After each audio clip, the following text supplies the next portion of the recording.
Ce qu'on n'ose pas dire sur le management, c'est qu'en fait, ce n'est pas une fin en soi. On n'est pas obligé de devenir manager dans sa vie professionnelle. C'est une responsabilité et c'est également une somme de compétences. Donc tout le monde n'a pas forcément vocation à devenir manager. Il y a des gens qui ne souhaitent pas le devenir. Il y a même des gens pour qui c'est très difficile de devenir manager et donc il ne faut pas forcer les gens à devenir manager. C'est pas la récompense, c'est pas le Graal, c'est pas la fin de la carrière. C'est une partie de la vie professionnelle et tout le monde n'a pas forcément à être le leader ou le chef.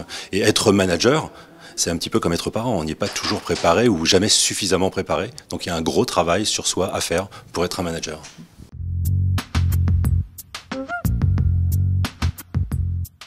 En fait, je pense que rien n'a changé en matière de compétences, mais ce qui a changé, c'est la façon d'aborder le sujet. Il y a 30 ans, être manager, c'était plutôt une fin de carrière, on avait acquis l'expérience, on était l'ancien et on attendait son tour. Aujourd'hui, on attend d'un manager qu'il ait des vraies compétences. Et les vraies compétences, c'est en premier lieu l'empathie. Il faut aimer les autres, il faut aimer animer une équipe, il faut aimer prendre des décisions, être capable de prendre des décisions. Il y a des gens qui n'aiment pas décider. Pour être un manager, il faut décider. Et puis pour être un bon manager, il faut aussi accepter d'être un leader. C'est-à-dire le leader, il est là pour booster l'équipe, mais il est aussi là pour la protéger et donc jouer le rôle de bouclier.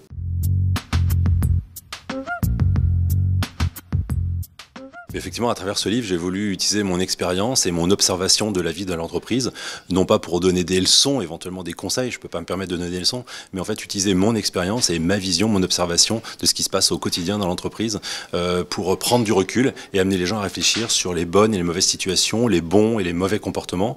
Être manager, c'est pas n'importe quoi parce qu'on devient une référence, on est observé et on devient une référence d'entreprise. Donc le manager ne peut pas se permettre de faire des erreurs ou en tout cas après il risque de devenir une mauvaise référence.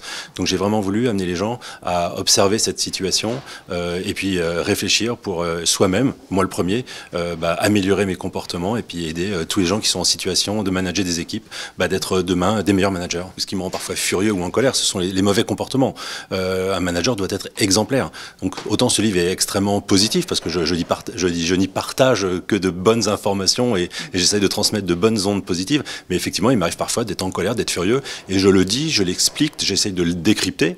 On peut parfois expliquer pourquoi ou chercher à comprendre pourquoi les gens se comportent mal ou ont fait des erreurs dans leur mode de management, mais il faut essayer d'en tirer des leçons pour s'y appliquer à soi-même et puis pour essayer d'avancer dans de bonnes relations humaines. La vie de l'entreprise, c'est quand même un moment de la journée où on passe le plus de temps avec beaucoup de gens et, pour bien avancer, pour bien travailler, pour passer de bons moments, il faut le faire dans les meilleures conditions et on est chacun responsable, le manager comme l'équipe, on n'est jamais seul, mais tout le monde a sa responsabilité et le manager en premier. Et donc, il doit y veiller pour être un bon manager.